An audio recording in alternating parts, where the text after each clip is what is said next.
thank you very much for that intro, and it's good to be here. It's a tough act to follow. A lot of great speakers this morning. So I'm going to talk a little bit about 100 baggers and what I've learned doing the research on 100 baggers of the last 50 years or so, and then at the end I'll have an idea to talk about. I'll bring up Thompson Clark, who's the lead analyst helping me in the family office, and we'll go through an idea because you don't care about what I've learned, you want names, right? So first, let me talk a little bit about how this got started. So there's an investor you guys may know, Chuck Akre. He's an excellent investor.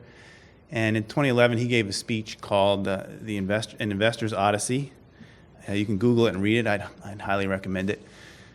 He talks a little bit about his investing approach, and he's actually had 200 baggers to his credit. He's owned Berkshire for a long time, and the other one was American Tower. And in that speech, he talks about a book called 100 to 1 in the Stock Market, written by a guy named Thomas Phelps. And this book came out in 1972. And what Phelps did, Phelps was he was a lot of different things. He was a money manager of no particular distinction as far as I know. He worked at the Wall Street Journal for a while. He worked at Scudder, Stevens & Clark. So he had a varied career. And he wrote this book, which was a look at all the stocks that had gone up 100 to 1 from 1932 up until when he published the book. And the idea is just to see if he could find some similarities and use them in investing today. So his book is very well written. It's very folksy, very quotable. And so I read that book and I fell in love with it right away. And I started to quote it and talk about it. And finally a reader asked me, he said, you should really update it. So I thought, well, that's a good idea. So that's where my book came in, was really an update of Phelps' study. I looked at all the stocks that had returned at least 100 to 1 from 62 to 2014. And that's as far back as I could get data. I used CompuStat data, and I screened out some of the tiniest names. So, like the 12-cent junior mining stock that goes up, $3. And the idea is really just to find if there were any similarities or qualities that a lot of these stocks had that we could look for in investing today. So I got to 365 different names. So just to go a little bit through some of the outlines of what they look like, just in very broad terms. This gives you an idea of sort of how long it took. So, most of them fell in that column there. It took between 16 and 30 years. And it's really just a math problem at this point. So this shows you the number of what rate you have to compound to get to 100 baggers, and get to 100x, and how many years it takes you to do it. So if you compound at 25% a year, it takes 21 years to get there. So it sort of gives you the outline already of the hurdle that you have to get over. It's compounding at a high rate for a very, very long time. So the main point of this chart, this shows you the top performers in the study, and the main takeaway here is just to note that there were really no industries that dominated the list. There's all kinds of businesses on here. So you have, an airline. Actually, in Ian's book, Southwest Airlines is a very good case study. You have a retailer. You have, a railroad way up there, which was surprising. But the railroads are interesting case studies too because they own so many different assets and they wound up spinning off things, and so they became tremendous creators of wealth. Kansas City Southern actually owned Janus, which helped that return quite a bit. And then normally it takes a long time, but here's some of the fastest to 100x. This is just, again, kind of an interesting list because it, again, includes a number of different businesses. NVR is a home builder, which you wouldn't normally think of a business you can make 100 to 1. Valiant is on here, and a funny story about that is that in the book, I pull out a number of these and do sort of little case studies on them. And Monster Beverage was one, Pepsi was one, Gillette, Amazon, and I thought it might be good to do Valiant because it was kind of a well-known name. This is when it was still, climbing on its way to $200, and Thompson is actually one of the analysts who was helping me work on these case studies. And I remember his call in May of 2015. He called me and says, I can't figure this out. I don't know, I don't know how they make money. And I said, well, we'll just skip it. Let's pick something else. If I was really paying attention to it, what do you mean you can't? What do you mean you can't figure it out? What do you mean? It would have been a great short idea because it subsequently collapsed, and so a good thing I didn't put that one in the book. So I'm just going to go over some of the kind of kind of distill some of the main lessons, and the first one's kind of obvious, and then I'll go through some others. So the first one is we are at the microcap conference, so let's throw the microcap space a bone. You have to start small, or it helps to start small, and Ian had a great slide where he showed a number of great companies that today are enormous, and we know are great companies that started off very small. One maybe surprising thing to point out is that at least in the 365 stocks that I pulled together for this study, they were small, but they weren't tiny. It's kind of like the median sales figure is about $170 million. That's pretty substantial business. The second lesson here is, or one of the most important lessons, is you got to hold on to them for a long time. And that may seem obvious, but I have a story to tell you that I just want to pull out some notes here because I want to get some of the details right. Although it doesn't really matter. You guys wouldn't know if I'm telling the truth or not. But as a friend of mine who's a hedge fund manager had bought this painting, and this illustrates so many interesting things about investing for the long term. But in 1999, he bought this painting. It's a painting by Ed Ruscha called Sunset to Pico, and he paid $150,000 for it. His wife thought he was crazy. It was by far the most he ever paid for art. But he was a hedge fund manager, decently successful. Wasn't like, broke the bank or anything. So he takes this picture and he hangs it up in his, whatever, in his living room, and he likes the painting. He leaves it there, and he hears over time that painting's probably worth more than he paid, but he doesn't think anything of it. And so finally, last year, he decides that he's going to sell it because he's getting older, and he decides he wants to pay off the mortgage on his house, and he's just thinking to do some things. So he goes to Sotheby's to get it appraised, and they tell him they think they can sell it for $1 million. So, remember, he paid $150,000. So he goes and puts it up for auction, and the way the auction works is you put up a reserve, so that you put up a number that you're not going to sell it for less than, and that number was $850,000. So the bidding starts at $500,000. He tells me the story like he's all excited, and he gets there with his wife and daughter and all dressed up, and it's like going to Derby Day or something. So they go there, and the bidding starts, and very quickly it gets to $850,000. So he, breathes a sigh of relief. He sold the painting, and the bidding keeps going. It hits $1 million, and he takes a picture of it, and says, wow, I sold a painting for $1 million. The bidding keeps going up to $1.5 million, and then the bidding starts to flag a little, and she's getting ready to hit the gavel, and someone comes in, $1.6 million, and it keeps going, $1.7 million, $1.8 million, hits $2 million, $2.1 million, $2.2 million. When she finally hits the gavel, it's $2.3 million. So he's telling me the story, and the first thing I said was, if that was a stock, you never would have held on to it that long. So when you think about it, why is that? What helped him hold this painting all this time to make that much money at the end? And I think one big reason was that he didn't have somebody coming in every day offering him a price, what they'd pay. Just imagine, like when we own stocks, we see stock price every day, oftentimes multiple times a day. We're checking our stock. It would be very, very hard to hold on to that painting if you had someone come in every day. Hey, I'll give you $500,000 for it. Come on, and then 2 months later, he says, no, I'm going to give you $250,000. Think how it works on your psychology, all that stuff. So one of the big lessons of that, I think, is that you can't price your performance so much because it just wears on you.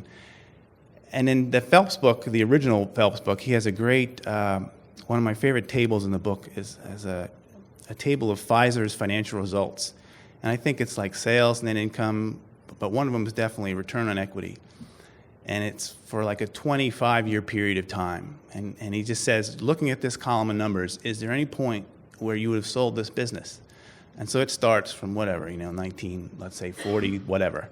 And you see it's 20% ROEs, very high ROEs every year. Yeah, some a little lower, some a little higher. Sometimes sales are flat. Maybe there's a year where it went down. But just looking purely at those numbers, you would never have sold that business. But yet, and you would have had 100 times your money if you had held it.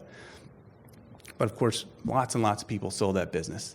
And why? Because they saw the price every day. And they read the newspapers, and you see interest rates going up and down, and wars and depressions, and cats and dogs living together, and all kinds of crazy stuff. And you would never have held on to it. But if you just followed the business, it makes it easier. So in the book, I talk about this idea. None of us are going to do this, but I just like the metaphor of it, and maybe it will help you. There's this idea called the coffee can approach. Actually, I had a reader of the book tell me that he has a coffee can now on his bookshelf to remind him of this idea. I thought that was kind of cool. But this is an old-fashioned coffee can. There was a guy named Robert Kirby who was a very famous money manager for Capital Group, and he wrote a number of famous essays. One of them was called The Coffee Can, and it was in the Journal of Portfolio Management in 1984. So the idea goes that, in the Old West, when you had valuables or something, you put it in an old coffee can and you bury it somewhere, and that's how you stored valuables. Whether it's true or not, I don't know, but it's an interesting story. And so he got this idea because he managed this, one of his clients, he managed this woman's account, and over time, he made buys and sells, and then years and years go by, and her husband dies, and she takes her husband's accounts and gives them to Kirby to manage. And so he gets the account, and he's amused to look at it and say it has all the stuff that he's been buying for her. He's sort of just piggybacking on his ideas with one difference, which is that he never sold anything. And so, he's looking at the list, and he's like, my God, there's some of these stocks that are just huge positions, and there's one stock that's worth more than his entire account that he's managing for her now. And so he writes about, the power of the coffee can, and how, again, it's this this idea that you don't want to price your performance every day, all the time, and how much that can really affect your investment results. So another thing I'd like to say, or like to add here, is that lower multiples preferred. It's tempting when you look at these 100 baggers to think that it doesn't matter what price you pay, if something's going to go up 100-fold. But it does really matter, and a lot of these stocks started at fairly low multiples, and then over time, not only did their earnings grow over time, but so did the multiple. And there's lots of examples of this. There's one that I put in the book that Chip Maloney of Microcap Club wrote up, which is the most extreme example I've found, and so that's why I used it, which was MTY Foods, which went from trading at like 3 times earnings when nobody gave it credit for anything, and at the end of 10 years, it was trading for 27 times earnings. So even though earnings only went up something like 12-fold, it turned into a 100-bagger. So that can really provide a very nice tailwind. And there are other examples. Gillette in the 80s was one that I remember, where it was trading at something like 10 times earnings at the beginning, and then at the end is trading for 30 times earnings. And then there are examples, on the other hand, where you start off with a high multiple, and earnings grow, but your return isn't so great because the multiple went from 50 to 25. So that's an important quality to look for, although we can overdo it. And what this table just shows you really quickly is it's basic math, and you all know it, but sometimes it's helpful to see it again, which is the difference of having 2 companies, one that grows 20% a year, grows earnings 20% a year, and one that does 10, and you can see after the end of 10 years, the amount of earnings that you get with the faster grower is enormous, enormously larger. So even if you wound up paying 20 times earnings for company A, and at the end of the run you're down to 10 times earnings, you're still going to wind up probably much better than if you were with company B. So one lesson is that you have to take into account those growth rates, and you shouldn't be afraid to pay up for something that's going to grow, especially if you're pretty sure about it. This one is really important, high returns on capital. Almost all of these businesses that became 100 baggers were, at the end of the day, they were really good businesses, and they earned very high returns on their capital. And this reminds me of a Charlie Munger quote. Got to have the obligatory Munger quote, where he says that over the long term, it's much harder for you to earn much beyond what the business earns on its capital. So, it's an interesting experiment, because people say, well, do you have any 100 baggers, or they want to kind of know the stocks that might be 100 baggers. But the first step is really identifying those businesses. And I would bet that if we were to say we had to come up with 10 names, and collectively we all had to agree, 80% of us had to agree before we put it on the board, that we could come up with a list of some very good, really good businesses. I don't know if that's the hardest part. I think the hardest part is kind of knowing when to buy them and hanging on that long. So one other thing that, and other speakers have talked about this is something that wasn't really necessary in the study. There are lots of stocks that went up 100-fold that didn't have owner-operators, or they were relatively faceless management teams. You look at Gillette. I don't know if the CEO of Gillette necessarily was, so critical. In that case, you had just such a great business model. But it did appear enough that it was important to have a face. So when you think about some of these businesses, you can think of the people involved. If I say Walmart, you think of Sam Walton. If I think Microsoft, you think Bill Gates, Apple, Steve Jobs, and you go on and on. There's often, not always, but often, a brilliant entrepreneur behind these companies. So there's a lot of other empirical evidence beyond the more anecdotal 100-bagger study. Is just, and first off, it makes intuitive sense when we think about the kind of feedback you get when you're an owner versus if you're a hired hand. And then there's a lot of additional studies. So on this slide, I have a few that I thought were interesting. There's plenty more. I'm sure you can find many more studies, but these are some that I thought were pretty good. One of them just says the historical stock performance of companies managed by world's billionaires tend to outperform. And the paper goes on to think, to put forth a number of ideas maybe why that is. Billionaires are very well connected, and they know people, and they can get things done in ways that maybe lesser mortals can't. Family-led companies is another one that's been mentioned again today. And then there's plenty of anecdotal evidence. The Outsiders, of course, you've all probably read, and Ian's book, which I read last week, which I think is also excellent, has a number of great case studies. Most of these people who ran these companies that became huge successes were owners, and they behaved like owners. An older book that I like a lot is called Silent Investor, Silent Loser. It's been out of print for a long time, but you might be able to find a used copy. It's a fun read, and Martin Sosnoff is a money manager, has been a money manager since the 60s. And he has a quote in here that you can read it, but there's a part in here that I particularly like where he says that entrepreneurial instinct equates with sizable equity ownership, which I've certainly found to be true. And when I look at companies, that's where I often start. We'll start with the proxy and see who owns what and what their incentives are. So those are a summary of some of the things that have come out of the study. I've written about them in the book, that I think all these are important. But really the most important thing of all is something that Chuck Dockeray, too, has talked a lot about. So this is him, a quote from it. You can read it, but it's really that idea of being able to reinvest. So not only do you have to have a great business, but it has to be a business that can then take all of its profits and reinvest and earn that same return again and again and again. And that's really where you get this sort of magical flywheel effect.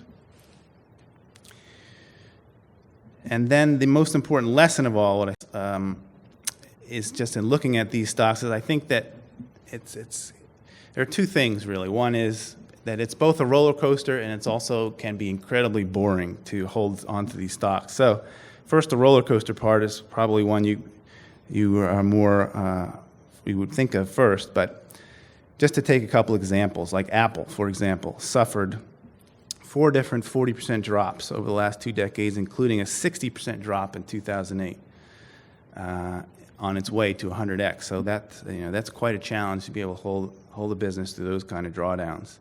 Another favorite of mine to use is Netflix, which is a 100-bagger since 2002, and it's lost 25% of its value in a single day, 4 times. I mean, that's pretty brutal. Monster Beverage, which is a case study that I write about in the book, it was a 100-bagger in a 10-year run, but in that 10-year run, it had a drop of more than 40%, drop of more than 30%, and had several 20% plus drops. So, the defense in there is you really have to know the business, I think, and even then, it's going to test you psychologically. And then it can be very boring, so I just pulled out randomly. It was really just eyeballing the companies that are in the study. I have this vast spreadsheet, and I can just see there's lots of times where these stocks just went nowhere for pretty long stretches. So just to pick out a few, Bank of New York Mellon went sideways from 1976 to 1981 amidst a 100x run. So if you own that stock and you just held it for about 20 years, you were up 100 to 1, more than 100 to 1. But there was 5 years there where it did nothing. Texas Industries was sideways from 80 to 85. American Express was flat from 85 to 92. These are very taxing things, and I'm sure you're all investors. Most of you are investors in this room, and you can appreciate how difficult it is to hold on to a stock for that long. It goes nowhere because we're in the business and we see new ideas all the time and we get excited about things. But the lesson of 100 baggers is that you have to hold on to these things for a long time. My question is on the 100 baggers. I've read some of your articles on that, and I love it. I think you've really highlighted a great thing, so don't take my next comment too snarky, which is 100X also a good sell sign? Because I can think of a lot of companies that hit their 100X in the 90s, Microsoft, Oracle, Pfizer, that haven't hit Cisco, that are still selling for less today than they did 15 years ago. Yeah. So should we sell at 100X or should we sell at 90X or 110X? It's a real high-class problem to have. Yeah, I think that's what they call a high-class problem, right? Do I sell at 100X or 90X? Yeah, I mean, it's almost a little bit like an analogy with earthquakes, as you know, you don't know the difference between a small earthquake and a big earthquake. Is it just a small earthquake just keeps going and becomes a big earthquake? It's really hard to tell when they're done. I don't have a good answer to that other than to say that a lot of these that went beyond 100X, if you just focus on the business, you would never have sold it. So I guess the main way I would answer that is to say to really focus on the business, not so much the price, because you can have a stock go up 100X and still be a bargain. When you're talking about in the late 90s, definitely, a lot of those stocks were outrageously priced. It would be hard to hold on to those. But I'm thinking of other stocks that I remember seeing in the study that went up 100X and were still pretty reasonably, valued. They weren't ridiculous, and you might have continued to ride it if the economics were still in place. The Amazon people are probably happy they still held on. Yeah, Amazon. I'm even thinking of Monster Beverage because again, that was one that Apple or Monster Beverage was one of the ones that went well beyond 100X, and again, the economics of that business never really changed. Hi. I'll caveat this with the fact that if I wasn't, looking for this type of thing, I wouldn't be in the room here. But just to hear your point of view, so there are about 365 over the past 50 years or so.